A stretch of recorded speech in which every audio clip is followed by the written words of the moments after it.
First, however, it is our honor and pleasure to introduce DKF's second keynote speaker, Dr. Alexandra Hachmeister of Deutsche Börse. Alexandra took over responsibility for Deutsche Börse Group's market data and services business in October 2019. The department runs the group's data and regulatory services. From 2016 to 2019, Alexandra led the group regulatory strategy area as Chief Regulatory Officer.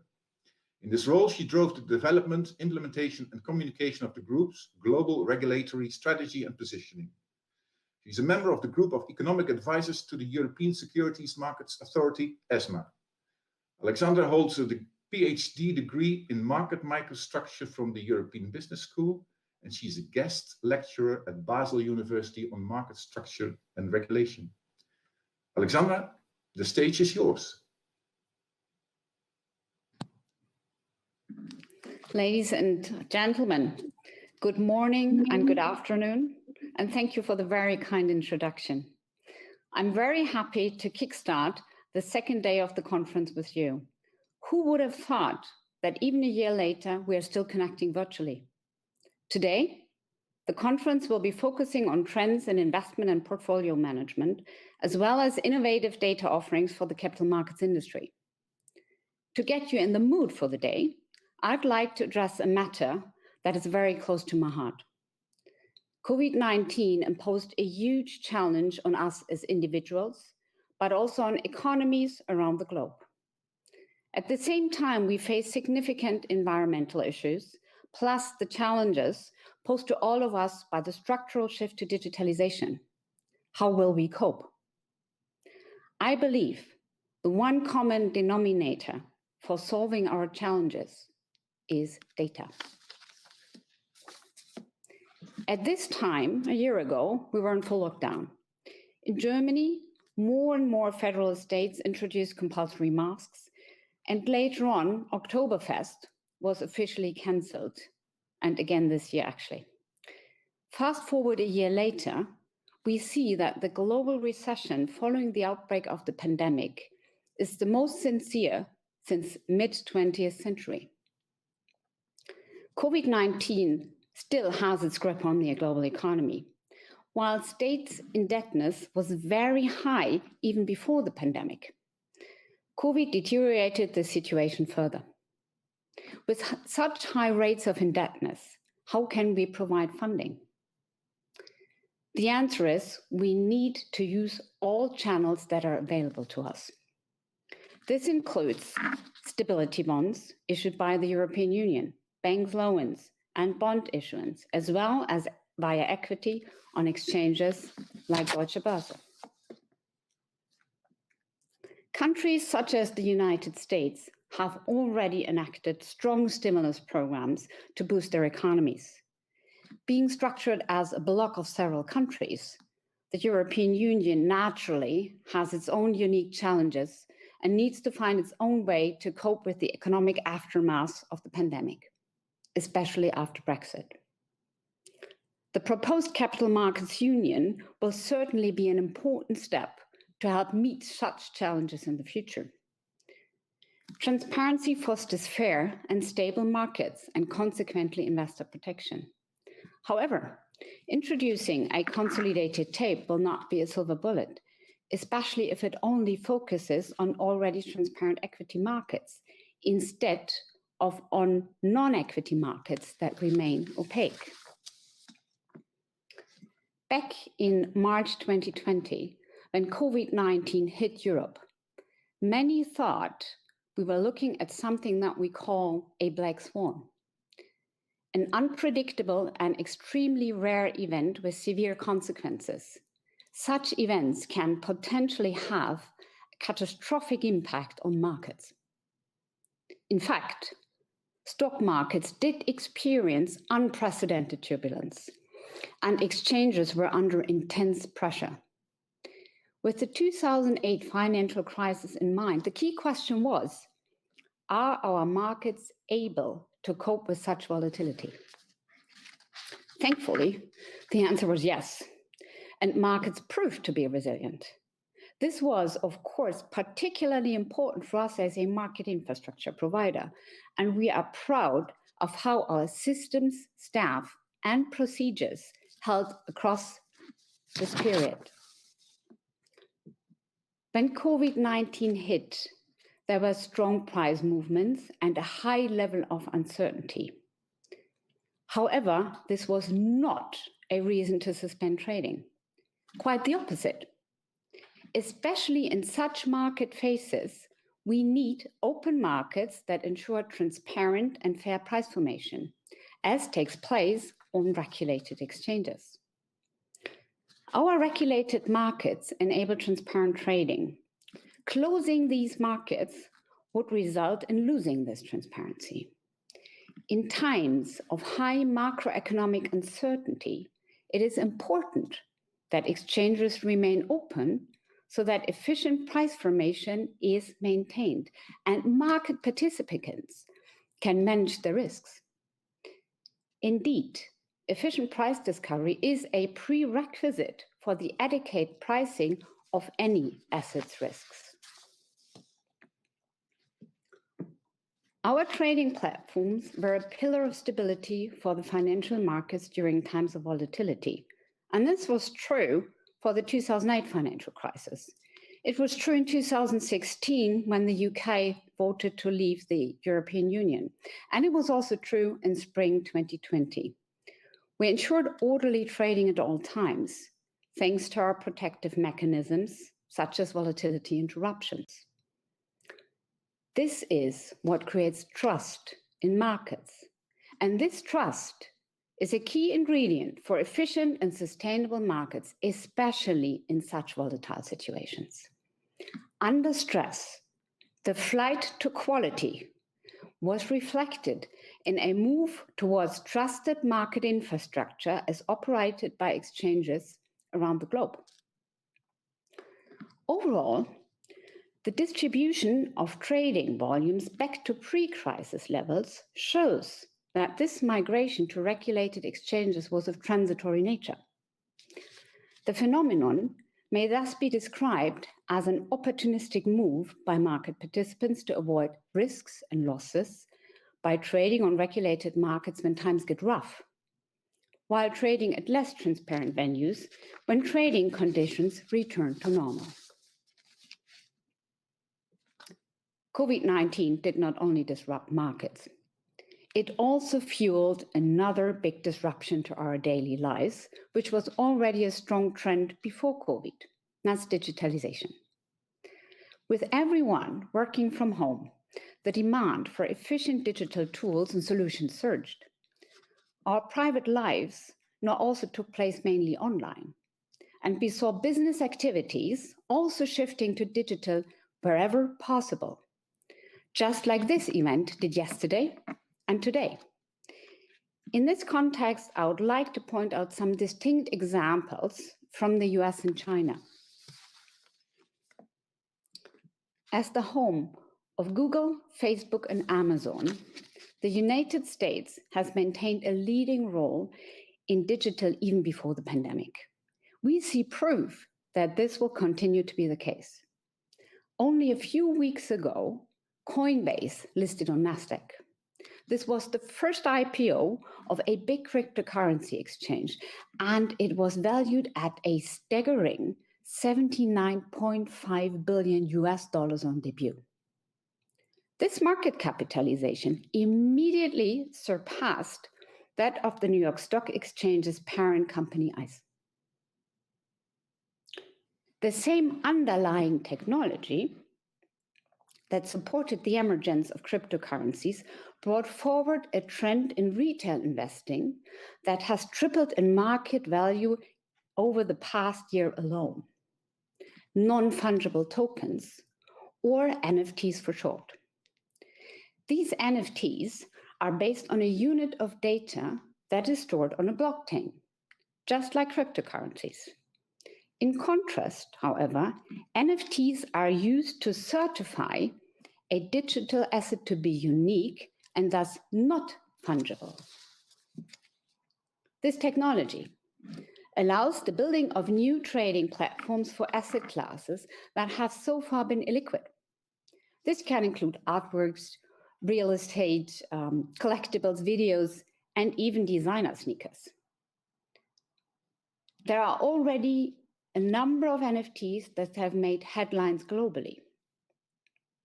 Earlier this year, the digital artist Mike Winkelmann, who calls himself Beeple, sold an artwork composed of 5,000 daily drawings as an NFT for a staggering $69 million at Christie's.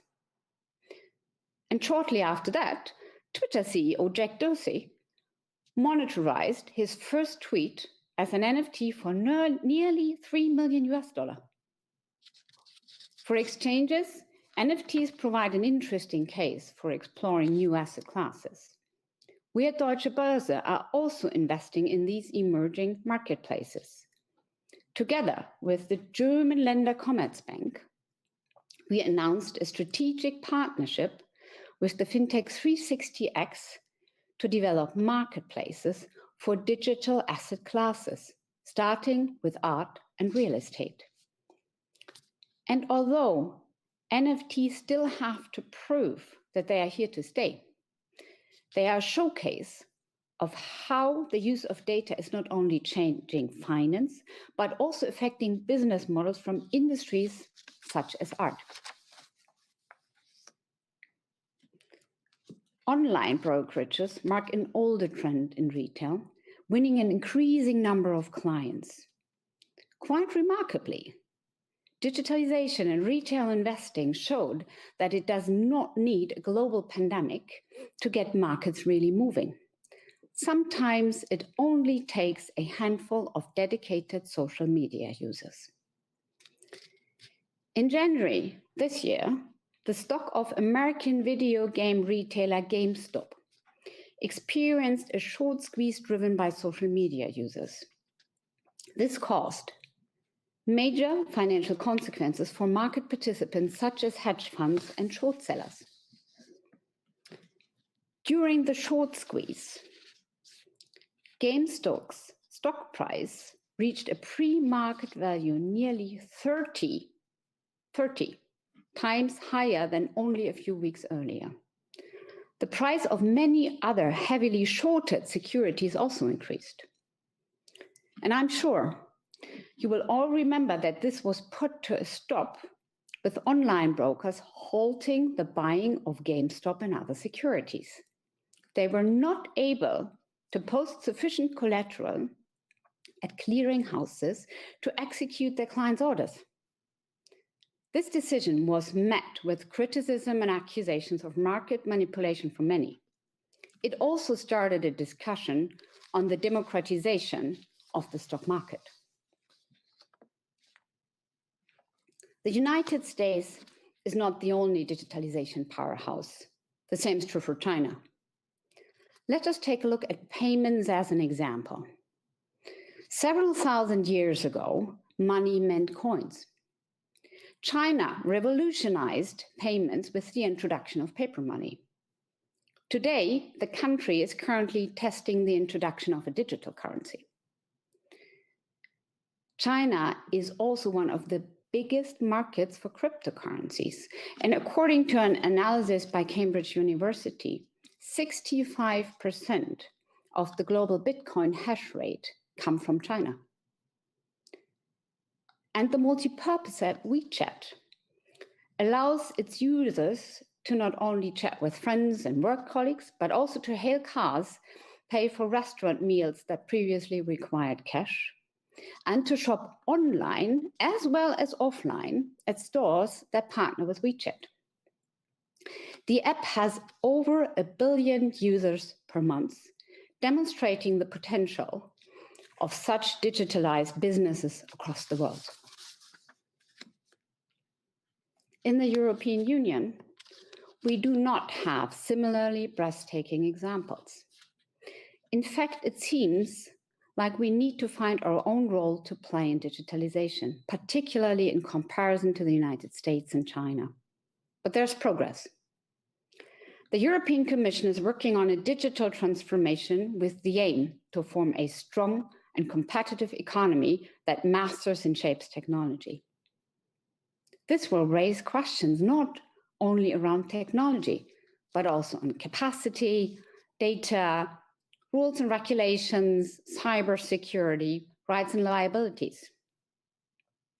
It will also require investments by industry and in the end, by all of us. Ideally, we need solutions that are scalable. We need to ensure that regulation provides for adequate risk management and investor protection. While we are experiencing a stronger push towards digitalization and work on integrating it into our economy, we must also keep in mind that digitalization comes at a cost. It costs energy. Even though we did not travel to meet in person today, we still consume a significant amount of energy just by being connected virtually. And we now not only spend euros, but also cryptocurrencies that rely on blockchain. Mining these currencies is hugely energy intensive. The increasing use of AI, artificial intelligence, to support algorithmic trading is also costly in terms of energy consumption. Our ecological footprint is increasing. So, COVID-19 has not only caused a stronger push towards digitalization, but also raised greater awareness of environmental issues coming along with it. ESG is no longer a buzzword. It is a trend that is here to stay. So we need to ask ourselves how we can leverage the benefits of digitalization without consuming the earth. This is mankind's most pressing issue. It affects everyone globally, and we therefore need a global solution. The financial sector may provide some help, but we can agree that it will not be enough. However, we do have one common denominator that is one key to solving our challenges: data. When you combine individual data points together, you get information. Combine this with evaluations, economic interests, and experience, this leads to knowledge. And knowledge then enables us to make better decisions. To make an informed decision, it is paramount that it is based on reliable and correct data. In other words, data that is of high quality. It is the decisive factor that determines the trust in the decisions we make. Stock exchanges, in particular, cannot function without market data. Trading and data are two sides of one and the same coin. Everyone uses data, whether it's for exchange trading, determining the value of the securities in a portfolio, or monitoring if everyone is following the rules. Financial markets only work when there is reliable and transparent information. Only then can they support stability and investor protection. But transparency must be available across all asset classes alike. We already live in a data age anyway. Every day, stock exchanges provide billions of pieces of information. Deutsche Börse alone makes up to 4 billion pieces of information available worldwide in real time every day and counting. The high quality and reliability of these market data are particularly important for customers. By extracting and deploying the right information at the right time, we turn data into value. Deutsche Börse aims to be at the forefront of market data digitization. We strive to provide our clients with the information they need, when they need it, and in the way they need it. We are successful because we work closely with our clients, because we share the same vision. We both want the client to thrive. Likewise, many of us here and beyond have common goals despite playing different roles in our industry. So it makes sense for us to unite and align with regulators in order to ensure the necessary requirement for making markets transparent and stable is provided. Reliable and high-quality data across all relevant sectors and available to those who need it. Thank you for your attention. I wish you an inspiring conference day.